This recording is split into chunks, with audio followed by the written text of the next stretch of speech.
अस्सलामुअलैकुम प्यारे दोस्तों, आज हम जिस सफ़र पर रवाना हो रहे हैं वो माजी और मुस्तकबिल का एक हसीन संगम है। मिस्र यानी इजिप्ट एक ऐसा मुल्क है जो हज़ारों साल से दुनिया को हैरान करता आ रहा है।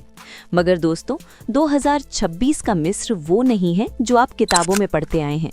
ये एक बदलता हुआ मिस्र है, जहाँ एक तरफ हज़ारों साल पुराने अहराम हैं तो दूसरी तरफ आसमान को छूती हुई जदीद इमारतें हैं। आज की इस वीडियो में हम आपको मिस्र के चप्पे चप्पे की सैर करवाएंगे। हम सिर्फ काहिरा और लक्सौर तक महदूद नहीं रहेंगे, बल्कि आपको मेडिटेरेनियन समंदर के साहिल पर बसे शहरों, सहरा के छूते हुए राजों और रेड सी की गहराइयों तक ले जाएंगे। 2026 में मिस्र का इंफ्रास्ट्रक्चर पूरी तरह बदल चुका है। नए हाई स्पीड ट्रेन्स के नेटवर्क ने पूरे मुल्क को जोड़ दिया है। तो अपनी सीट बेल्ट्स बांध लीजिए, क्योंकि ये सफ़र आपकी ज़िंदगी का सबसे यादगार सफ़र होने वाला है। वीडियो को लाइक ज़रूर करें और कमेंट में बताएं कि आप मिस्र की कौन सी जगह देखना चाहते हैं। सबसे पहले उतरते हैं काहिरा में। काहिरा को दुनिया की माँ यानी मदर ऑफ द वर्ल्ड कहा जाता है। यहाँ की हवा में आज भी तारीख की खुशबू है। 2026 में काहिरा में ट्रैफिक का निज़ाम काफ़ी बेहतर हो चुका है। यहाँ सबसे पहले हम जाएंगे ओल्ड कायरो, जहाँ की तंग गलियाँ और पुरानी मस्जिदें आपको किसी और ज़माने में ले जाती हैं। यहाँ मस्जिद अम्र इब्न अल आस है, जो अफ्रीका की पहली मस्जिद थी। इसके साथ ही हैंगिंग चर्च है, जो कॉप्टिक ईसाइयों की इबादत गाह है और ये ज़मीन से ऊपर मुअल्लक है। थोड़ा आगे जाएं तो सिटाडेल ऑफ सालादिन है, जहाँ से पूरे काहिरा का नज़ारा दिखाई देता है। लेकिन दोस्तों, अब बात करते हैं न्यू एडमिनिस्ट्रेटिव कैपिटल की। ये काहिरा से बिल्कुल अलग दुनिया है। यहाँ ग्रीन रिवर पार्क बनाया गया है, जो दरियाए नील की शक्ल में पूरे शहर के बीच से गुजरता है। यहाँ अफ्रीका की सबसे बड़ी मस्जिद और सबसे बड़ा चर्च बनाया गया है। 2026 में यहाँ की मोनोरेल आपको शहर के एक कोने से दूसरे कोने तक मिनटों में पहुँचा देती है। ये नया शहर टेक्नोलॉजी और आर्किटेक्चर का एक हैरत अंगेज नमूना है। अब हम काहिरा से निकलकर उत्तर की तरफ जाएंगे, मेडिटेरेनियन सी के किनारे बसे शहर अलेक्जेंड्रिया यानी इस्कंदरिया की तरफ। इसे समंदर की दुल्हन कहा जाता है। ये शहर सिकंदर आज़म ने बसाया था। यहाँ का मौसम काहिरा से बिल्कुल मुख्तलिफ और खुशगवार होता है। यहाँ की सबसे मशहूर जगह बिब्लियोथेका अलेक्जेंड्रिना है। ये दुनिया की सबसे बड़ी और जदीद लाइब्रेरीज में से एक है। इसकी इमारत सूरज की रोशनी की तरह डिज़ाइन की गई है। यहाँ कायत बे सिटाडेल है, जो समंदर के किनारे एक पुराने लाइट हाउस की जगह पर बनाया गया था। शाम के वक्त यहाँ लोग कॉर्निश पर चलते हैं और भुट्टा यानी कॉर्न खाते हैं। अलेक्जेंड्रिया के खाने पूरे मिस्र में मशहूर हैं, ख़ास तौर पर यहाँ की सी फूड। अगर आप 2026 में यहाँ आएंगे तो आपको अंडर वाटर म्यूजियम देखने का मौका भी मिल सकता है, जहाँ समंदर के अंदर डूबे हुए महलात के आसार हैं। ये शहर यूरोप और अरब कल्चर का एक खूबसूरत मिक्स है।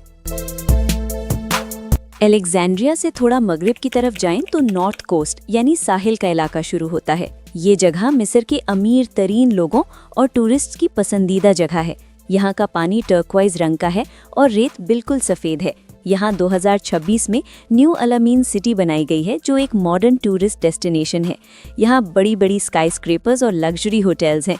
अलामीन का नाम सुनकर शायद आपको वर्ल्ड वॉर 2 की याद आए।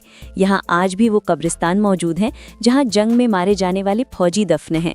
लेकिन अब ये जगह जंग नहीं, बल्कि अमन और तफरीह का मरकज़ बन चुकी है। गर्मियों के मौसम में यहाँ की नाइट लाइफ देखने लायक होती है। यहाँ का समंदर इतना साफ है कि आप पानी में नीचे तक देख सकते हैं। अब चलते हैं उस इलाके की तरफ जो दुनिया की तिजारत की शहरग है, यानी सुएज कनाल। ये नहर मेडिटेरेनियन सी को रेड सी से जोड़ती है। इस नहर के किनारे पोर्ट सईद शहर आबाद है। ये शहर अपनी खूबसूरत बैल्कनीज और आर्किटेक्चर के लिए मशहूर है। यहाँ लोग शाम को फेरी बोट्स पर बैठकर कनाल की सैर करते हैं और बड़े बड़े जहाज़ों को गुजरते हुए देखते हैं। 2026 में सुएज कनाल के गिर्द नए इंडस्ट्रियल जोन्स बनाए गए हैं, जहाँ दुनिया भर की कंपनीज फैक्ट्रीज लगा रही हैं। पोर्ट सईद के लोग बहुत जिंदा दिल हैं और यहाँ की फ़िश मार्केट बहुत मशहूर है, जहाँ आप ताज़ा मछली खरीद कर वहीं पकवाकर खा सकते हैं। इस शहर का अपना एक अलग ही चार्म है, जो आपको काहिरा या लक्सौर में नहीं मिलेगा।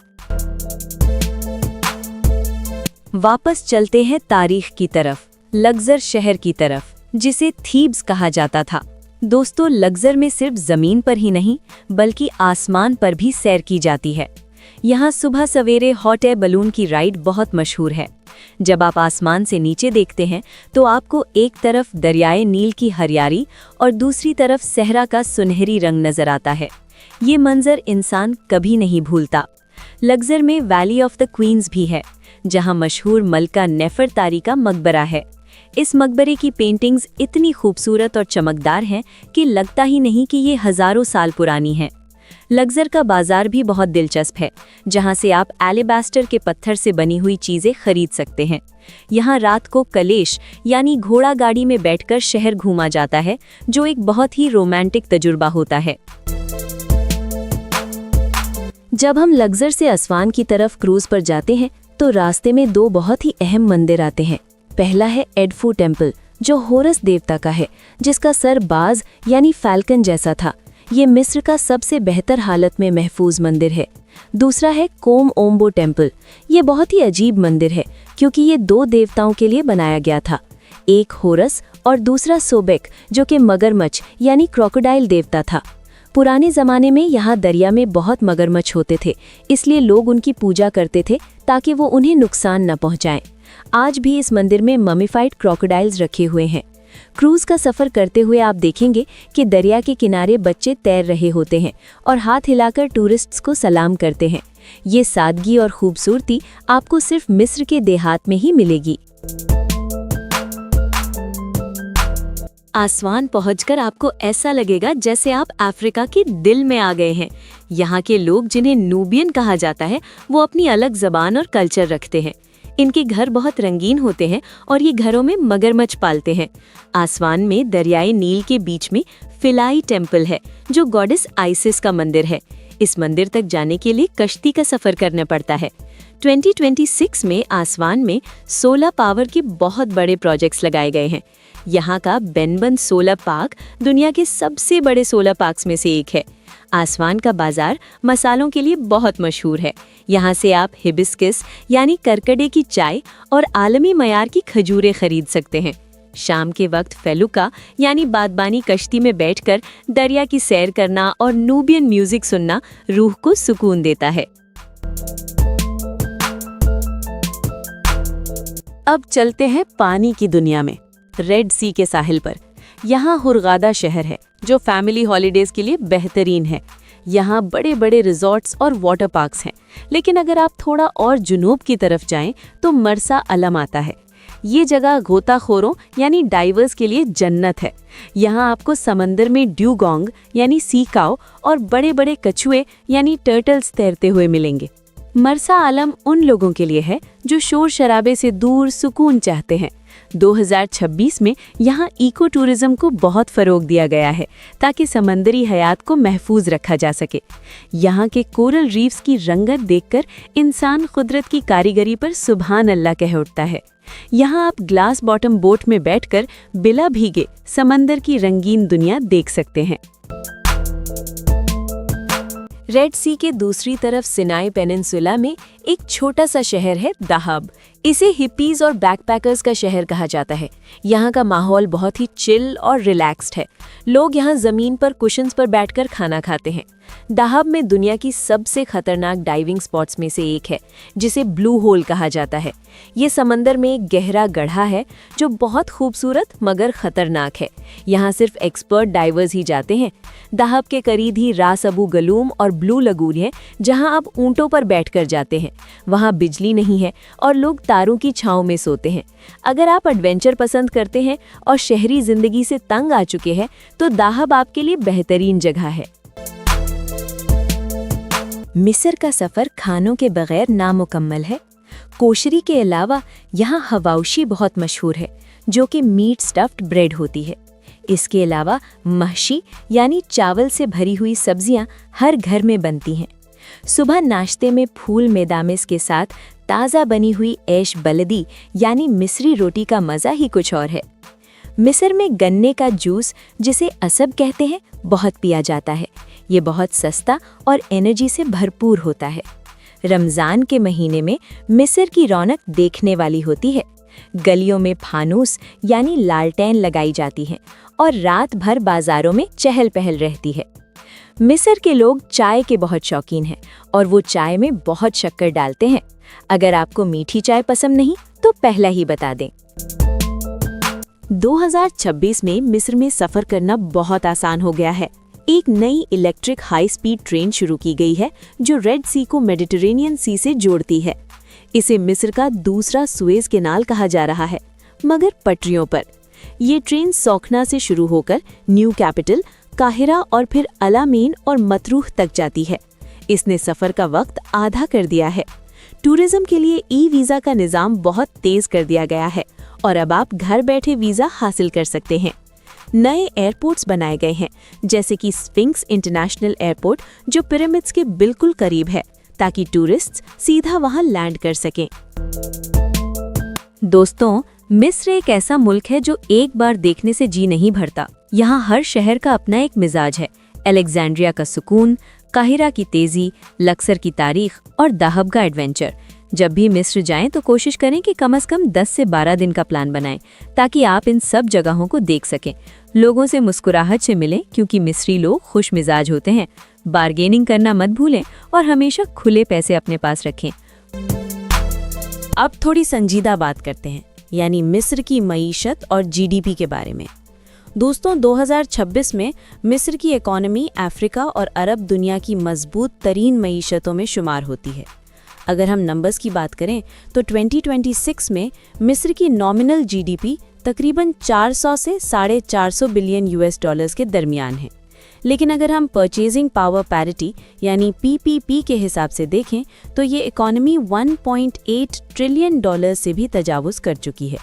ये वो नंबर्स हैं जो इसे दुनिया की टॉप 30 इकॉनमीज़ में ला खड़ा करते हैं।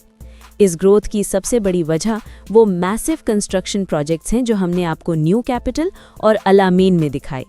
इसके अलावा सुएज कनाल की आमदनी जो अब डबल हो चुकी है और गैस की एक्सपोर्ट्स ने मुल्क को सहारा दिया हुआ है।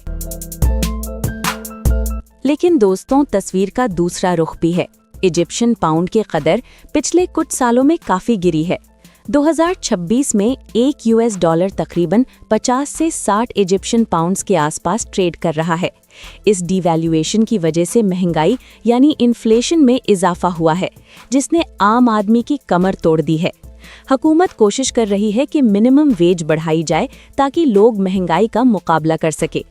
आज मिस्र की पर कैपिटा इनकम यानी फी कस आमदनी तकरीबन 4,500 से 5,000 डॉलर सालाना तक पहुंच गई है, जो पाकिस्तान और इंडिया के मुकाबले में काफ़ी बेहतर है। मगर कर्ज का बोझ अभी भी मिस्र की इकॉनमी पर एक भारी पत्थर की तरह रखा हुआ है। बजट का एक बड़ा हिस्सा IMF और दूसरे कर्जों का सूद देने में निकल जाता है। बहरहाल, एक्सपर्ट्स का मानना है कि 2026 के बाद मिस्र की इकॉनमी मज़ीद स्टेबल होगी, क्योंकि टूरिज्म सेक्टर बहुत तेज़ी से बूम कर रहा है। सिर्फ टूरिज्म से मिस्र को सालाना 15 से 20 बिलियन डॉलर्स की आमदनी हो रही है। इसके अलावा रीन्यूएबल एनर्जी और टेक्नोलॉजी स्टार्टअप्स में भी फॉरेन इन्वेस्टमेंट आ रही है। तो अगर हम मजमूई तौर पर देखें तो मिस्र एक ऐसे मोड़ पर खड़ा है जहां मुश्किलात ज़रूर हैं, मगर तरक्की की रफ्तार उससे कहीं ज़्यादा तेज़ है। अब आते हैं मिस्र की असली ताकत और असली खूबसूरती की तरफ, यानी वहाँ के लोग। दोस्तों, मिस्री लोग अपनी जिंदा दिली और खुशमिजाजी के लिए पूरी अरब दुनिया में मशहूर हैं। इन्हें इब्न अल बलद कहा जाता है, यानी मिट्टी के बेटे। इनका सेंस ऑफ ह्यूमर कमाल का होता है। मुश्किल से मुश्किल वक्त में और महंगाई के दौर में भी ये लोग लतीफ़ा गढ़ना और हंसना नहीं भूलते। इनकी इसी आदत को दम्मो खफीफ कहा जाता है, यानी हल्का फुल्का मिजाज। अगर आप इनसे रास्ता पूछेंगे तो ये शायद आपको छोड़ने वहाँ तक जाएंगे। लेकिन दोस्तों, जैसा कि हमने पहले बताया, टूरिस्ट स्पॉट्स पर आपको हसलर्स भी मिलेंगे जो चीज़ें बेचने के लिए पीछे पड़ जाते हैं। ये इनकी रोजी रोटी का मसला है, इसलिए इन्हें सख्ती से नहीं बल्कि मुस्कुराहट के साथ ला शुक्रन यानी नहीं शुक्रिया कहकर टाल दें। मिस्र की वैली ऑफ द किंग्स के बारे में मशहूर है कि जो भी इन कब्रों के सुकून को बर्बाद करता है, मौत उसका पीछा करती है। जब टूटनखामून की कब्र खोली गई थी तो उस टीम के कई लोग अचानक अजीबोगरीब मौत मर गए थे। किसी को मच्छर ने काटा तो किसी को हार्ट अटैक आया। लोग इसे फिरौन की बद्दुआ कहते हैं, मगर साइंटिस्ट कहते हैं कि शायद इन कब्रों में हजारों साल से बंद ऐसी जहरीली गैसेस या बैक्टीरिया थे जिन्होंने उन लोगों की जान ले ली। वजह जो भी हो, आज भी जब आप उन तंग सुरंगों में जाते हैं तो एक अजीब सा खौफ और डर आपके दिल में बैठ जाता है। मगर दोस्तों, मिस्र सिर्फ माजी के किस्सों का नाम नहीं है। 2026 में ये मुल्क रेत से उठकर आसमान को छू रहा है। आज जब आप काहिरा की नई बिल्डिंग्स और रोशनियां देखते हैं तो यकीन नहीं आता कि ये वही मुल्क है। मिस्र ने साबित किया है कि कौमें गिरकर संभलना जानती है। आज वहाँ के नौजवान अपनी तारीख पर फख्र करते हैं, मगर अपनी आंखों में फ्यूचर के सपने सजाए हुए हैं। पुराने अहराम और नई स्काई स्क्रेपर्स एक साथ खड़े होकर दुनिया को बता रहे हैं कि मिस्र कल भी जिंदा था और आज भी जिंदा है। तो दोस्तों, ये थी मिस्र की वो बारीकियां जो आम तौर पर लोगों की नजरों से ओझल रहती हैं। दी ऑक्टेगन की ताकत से लेकर अल अजहर पार्क की खूबसूरती तक, और तोशका के खेतों से लेकर अलेक्जेंड्रिया की लहरों तक, मिस्र एक पूरी कायनात अपने अंदर समोए हुए है। 2026 का मिस्र अपनी तारीख पर फख्र करता है, मगर अपनी आंखों में मुस्तकबिल के सपने लिए आगे बढ़ रहा है। हमें उम्मीद है कि इस वीडियो के जरिए आपने मिस्र को एक नए जाविये से देखा होगा।